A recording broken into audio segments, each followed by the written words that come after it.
Hello friends, welcome back to my YouTube channel Asad के vlogs. आज हम जाने वाले हैं मुरैना शहर के मितावली मंदिर में, जो कि अपने प्राकृतिक और वास्तु सुंदरता के लिए जाना जाता है।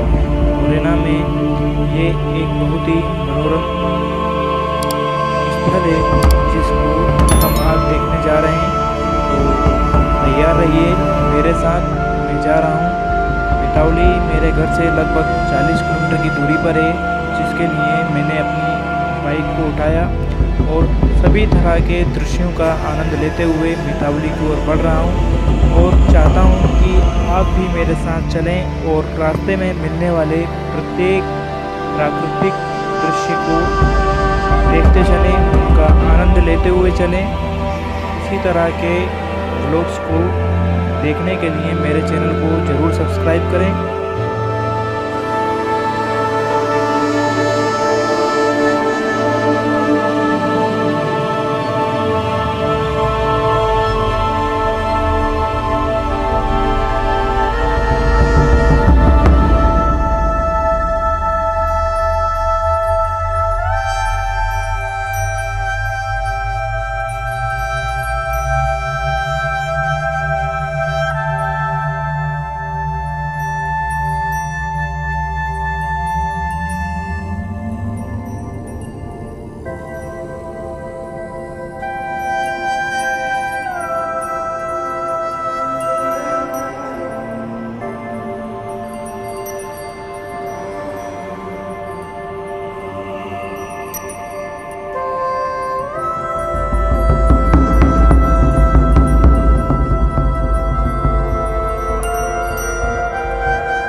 हम आ चुके हैं मितावली, जो कि मुरैना शहर से लगभग 30 किलोमीटर की दूरी पर है।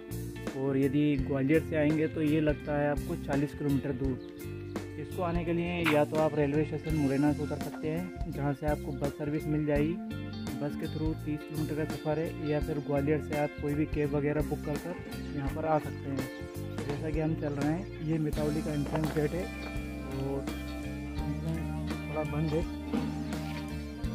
इस तरह हम अंदर आते हैं और अंदर आते ही हमें एक नंदी की मोनोलिथिक स्ट्रक्चर हमें देखने को मिलता है, जो कि केवल एक ही पत्थर को काट के बनाया गया है। और इसकी विशेषता ये है कि ऑल ओवर इंडिया यदि हम कोई भी शिव मंदिर विजिट करते हैं तो वहाँ पर जो नंदी की प्रतिमा होती है वो शिवलिंग की ओर मुख करती है, पर इस नंदी की प्रतिमा जो है वो मंदिर वहाँ है सामने पीछे, और इस नंदी का जो मुख है वो आगे की ओर है।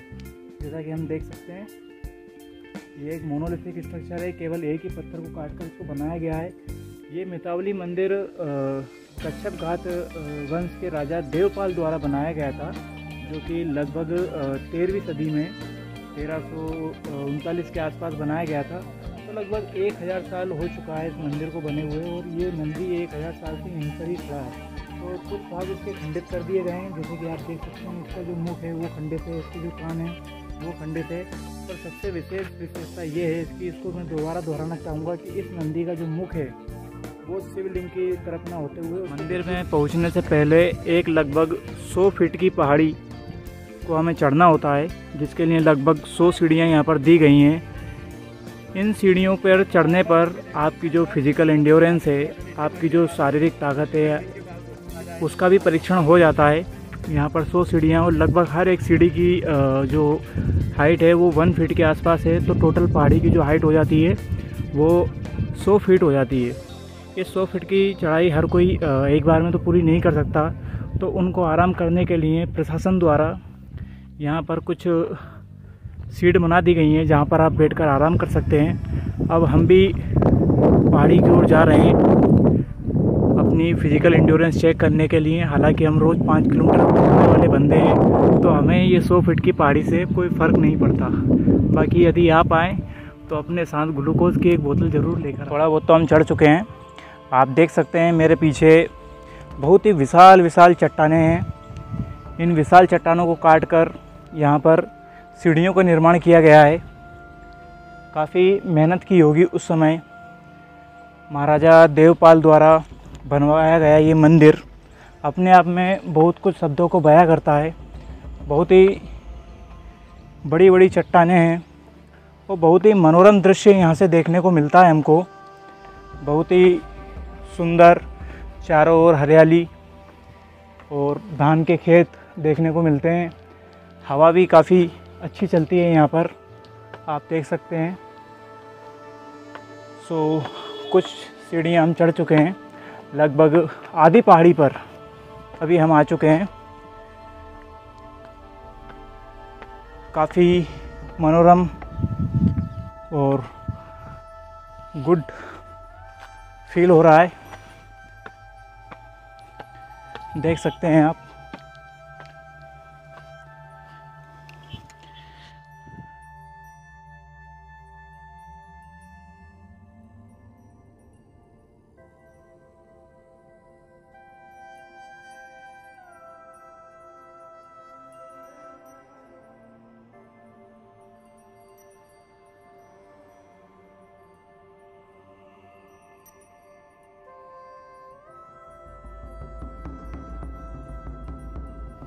हंड्रेड स्टेयर्स की बाधा को दूर कर आखिरकार हम इस पहाड़ी पर पहुंच चुके हैं, जहां पर आप देख सकते हैं मितावली मंदिर। बहुत ही दूर चढ़ने के बाद में हमें मितावली मंदिर दिखाई देता है और जिसके नज़ारे लेना हम मिस नहीं कर सकते। हम यहाँ पे हर एक चीज़ देखना चाहते हैं।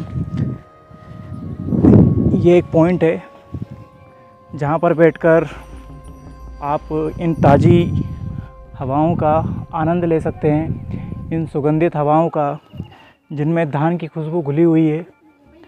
ये देखिए, काफ़ी ऊंचाई पर जब यहाँ पे खड़े होते हैं तो मानो ऐसा लगता है कि जैसे पूरा विश्व जीत लिया हो, केवल ये 100 फीट की पहाड़ी चढ़ने के बाद। परिणाम हमें तभी अच्छा लगता है जब उसके पीछे हमारा एक हार्ड वर्क हो, एक मेहनत हो, तो परिणाम अच्छे लगते हैं।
मितावली मंदिर, इसका दूसरा नाम है 64 योगिनी मंदिर। 64 योगिनी मंदिर मध्य प्रदेश के मुरैना में एकमात्र मंदिर नहीं है। ये भारतवर्ष में लगभग 11 मंदिर हैं, जो कि आपके उड़ीसा में मिलते हैं, उत्तर प्रदेश के बनारस में हैं, मध्य प्रदेश के खजुराहो, जबलपुर और मुरैना में है। 64 योगिनी मंदिर अर्थात 64 योग करने वाली देवी का मंदिर। अगर एक मैथोलॉजिकल पर्सपेक्टिव से इसको देखें तो एक कथा बहुत ही प्रचलित है, जिस कथा में माँ दुर्गा ने एक राक्षस का, जिसको रक्त बीज राक्षस बोला जाता है, जिसका भी पठान में जिक्र किया गया था, रक्त बीज राक्षस का वध करने के लिए एक युद्ध किया। और उस युद्ध के दौरान माँ दुर्गा ने 64 कलाओं का प्रदर्शन किया, अर्थात 64 रूप धारण किए। उसको डिपिक्ट करने के लिए 64 योगिनी मंदिर का निर्माण किया गया।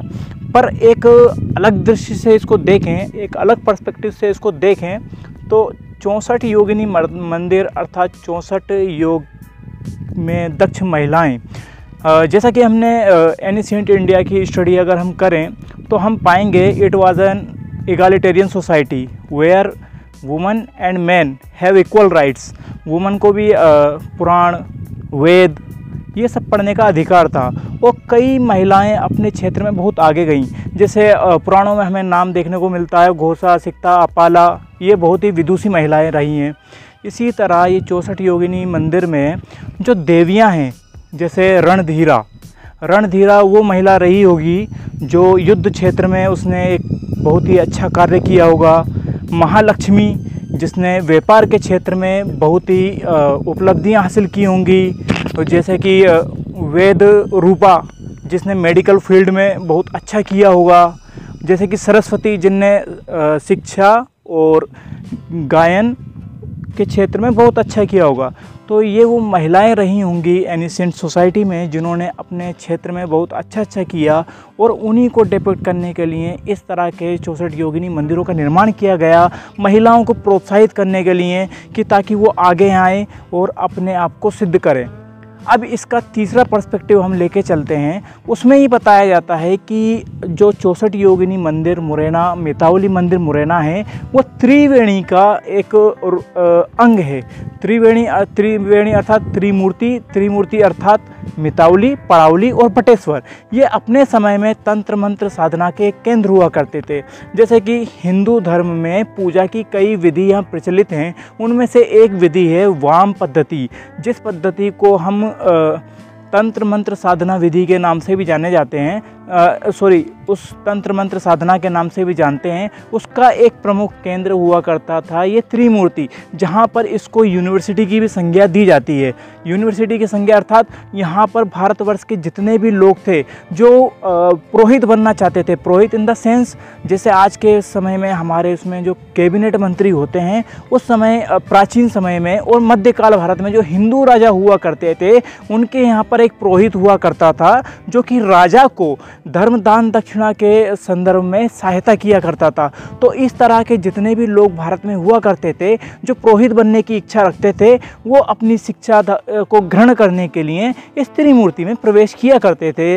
इसीलिए इसको उस समय की यूनिवर्सिटी कहा जाता है।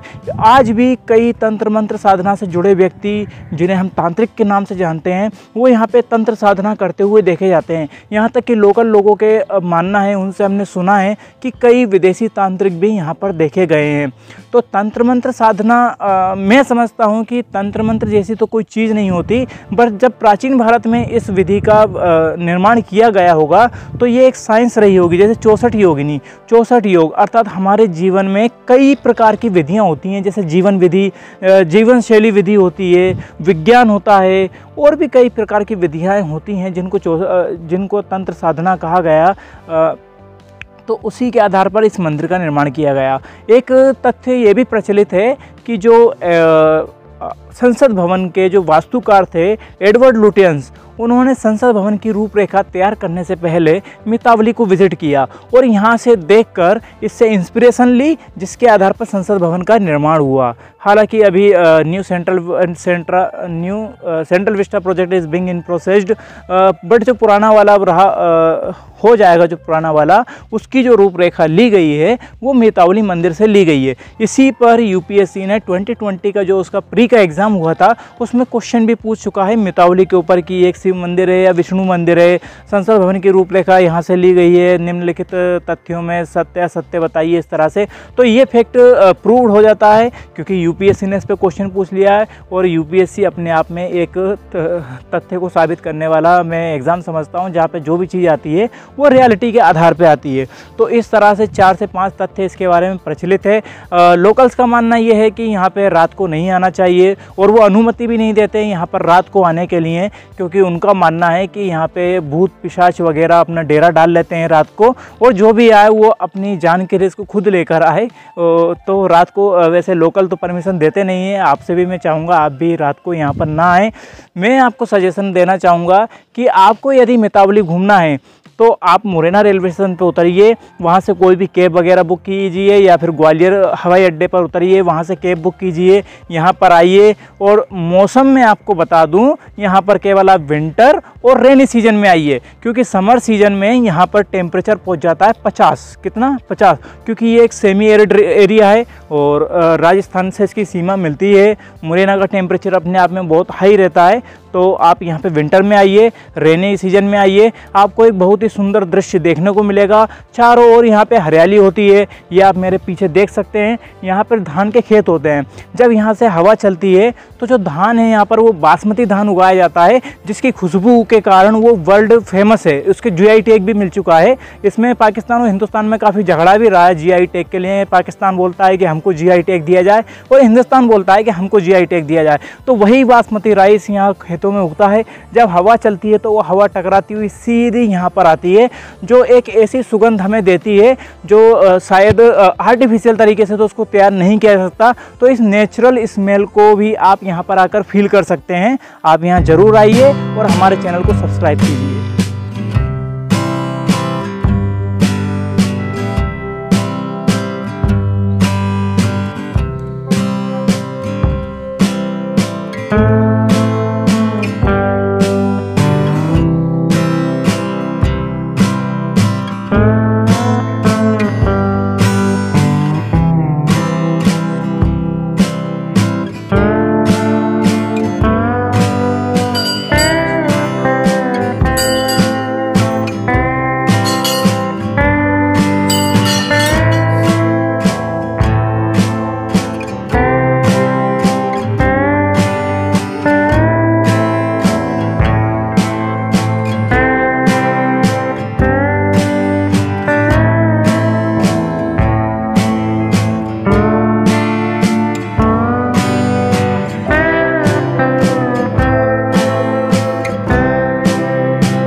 think